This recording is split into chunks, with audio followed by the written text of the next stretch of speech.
લેમ્પમાં એક સરસ વેરાયટી આવી છે, રોટેશન લેમ્પ, જે આ ફરશે અને અલગ અલગ આમાં લાઇટ થશે.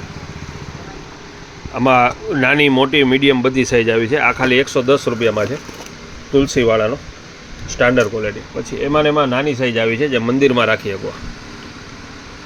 આમાં પણ લાઇટ અલગ અલગ થશે, 40 રૂપિયામાં ખાલી. જ્યાં બધા મલ્ટી લેમ્પ આવશે. અને એમાં મોટી સાઇઝ આવી છે જમ્બો, એ પણ 110 રૂપિયામાં. એટલે આવા લેમ્પમાં પણ અત્યારે બધી વેરાયટી હાજરમાં છે. પછી ટિફિન કવર આવ્યા છે, 120 રૂપિયા ભાવ હતો, અત્યારે 90 રૂપિયામાં આવશે. ટિફિન કવર જે આની અંદર ટિફિને રાખી શકો. પછી બોટલ પાણીની મલ્ટીપર્પઝ બધામાં યુઝ થશે આનો. અને સેલ્સમેન બેગ તરીકે પણ યુઝ કરી શકશો આનો. 90 રૂપિયા ખાલી. જે ગોળ ટિફિન, સ્ટીલનું ટિફિન, ફાઇબરનું ટિફિન બધાનો સમાવેશ થઈ જશે. એ રીતની સાઇઝ આવશે, બ્રોડ સાઇઝ.